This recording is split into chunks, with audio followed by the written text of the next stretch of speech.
શહેરના લાલગેટ વિસ્તારમાં આવેલા પ્રવીણકુમાર એન્ડ આંગડિયા પેઢીમાંથી રૂપિયા 88 લાખ લઈને નીકળેલા યુવકને મોટરસાયકલ પર આવેલો વ્યક્તિ પિસ્તોલ જેવું હથિયાર બતાવી અપહરણ કરી તેની પાસેના રૂપિયા 88 લાખની લૂંટ ચલાવી હોવાની ઘટના સામે આવી હતી। આ મામલે સુરત ક્રાઇમ બ્રાન્ચે 2 આરોપીને ઝડપી પાડ્યા છે। જો કે સમગ્ર ઘટનામાં ફરિયાદી જ આરોપી નીકળ્યો હતો અને પોતાના સંબંધી સાથે આ લૂંટનો પ્લાન કર્યા હોવાનું પોલીસ તપાસમાં સામે આવ્યું છે। 5 જાન્યુઆરીના રોજ સુરતના લાલગેટ વિસ્તારમાં એક લૂંટની ઘટના સામે આવી હતી, જ્યાં પ્રવીણકુમાર એન્ડ આંગડિયા પેઢીની ઓફિસમાંથી રોકડા રૂપિયા 28,26,700નો થેલો લઈને ઓફિસની બહાર આવી તે રૂપિયા તેમની બર્ગમેન મોપેડના આગળના ભાગે રાખી બેસેલ ત્યારે સામેથી એક અજાણ્યો શખ્સ આવ્યો હતો, જેણે લાલ કલરનું ગરમ જેકેટ પહેરેલું હતું। તે ફરિયાદીની મોપેડ ઉપર બેસી ફરિયાદીને પાછળથી પિસ્ટલ જેવું હથિયાર બતાવી ફરિયાદીનું અપહરણ કરી જાનથી મારી નાખવાની ધમકી આપી મોપેડ તે કહે તે રસ્તે ચલાવી લેવાનું જણાવ્યું હતું। ફરિયાદીને લસકાણા પાસે લઈ જઈ ફરિયાદી પાસે રહેલા મનસુરભાઈના રોકડા રૂપિયા તથા કાળા કલરની બર્ગમેન મોપેડ જેનો રજિસ્ટર નંબર GJ5EU 1711 જેની કિંમત રૂપિયા 15,000 છે તથા ફરિયાદીનો મોબાઈલ ફોન જેની કિંમત રૂપિયા 5,000 છે તે મળી કુલ રૂપિયા 88,46,700ની લૂંટ કરી નાસી ગયો હતો। ધોળા દિવસે થયેલી લૂંટનો મામલો ક્રાઇમ બ્રાન્ચે અલગ અલગ ટીમો બનાવ સ્થળની વિઝિટ કરી બનાવને ડિટેક્ટ કરવા પ્રયત્નો હાથ ધર્યા હતા। આ દરમિયાન ક્રાઇમ બ્રાન્ચની ટીમને ટેકનિકલ સર્વેલન્સ તેમજ હ્યુમન ઇન્ટેલિજન્સના આધારે ચોક્કસ બાતમી મળી હતી કે જૂનાગઢમાં રહેતો નદીમ ભોજાણી અને ફરિયાદી નવાઝે મળી આ લૂંટને અંજામ આપ્યો છે।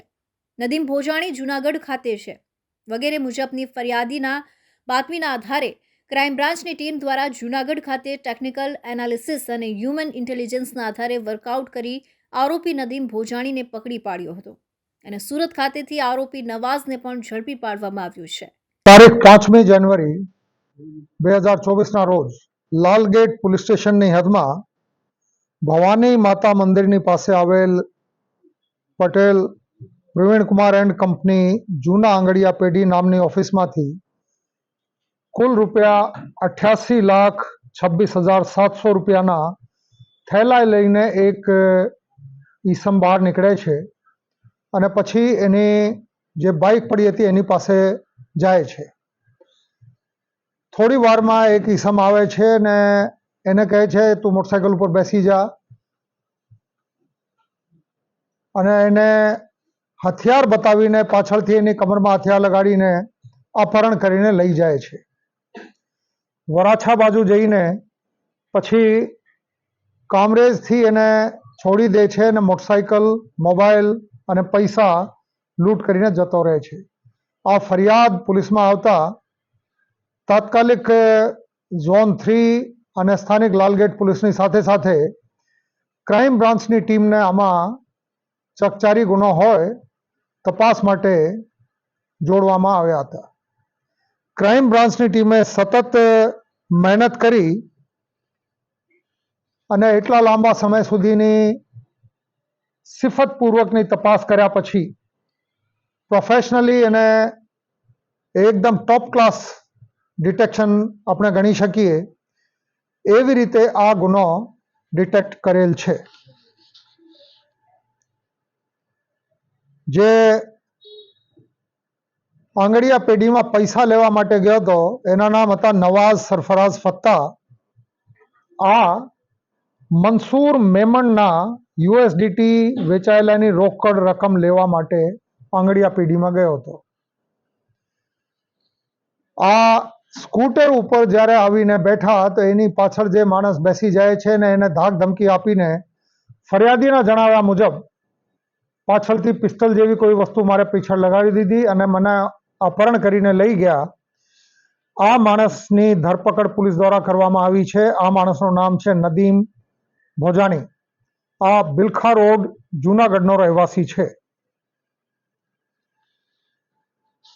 આ ટીમોએ અતિશય કાળજીપૂર્વક જુદી જુદી જગ્યાએ તપાસ કરી, CCTV ચકાસણી કરી, બસી જોઈ, પછી ચેકપોસ્ટ નાકા જે જગ્યાએ સગડ મળી શકી હોત આ તમામ જગ્યાએ તપાસ કરી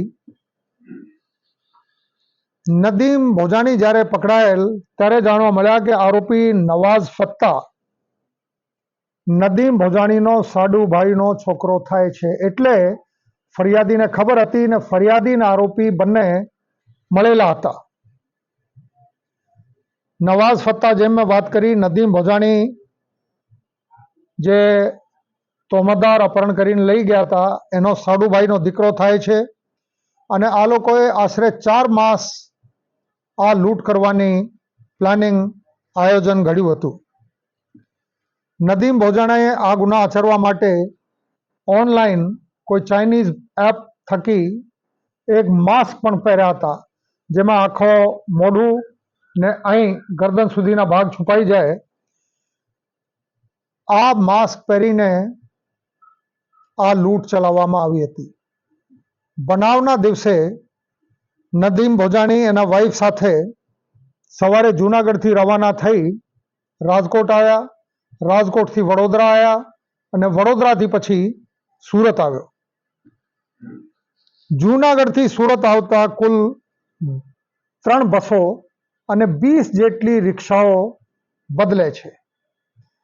એટલે કોઈ પણ ભોગે પોલીસ એના સુધી ના પહોંચી શકે એની તમામ તકેદારીઓ આ તોમતદાર.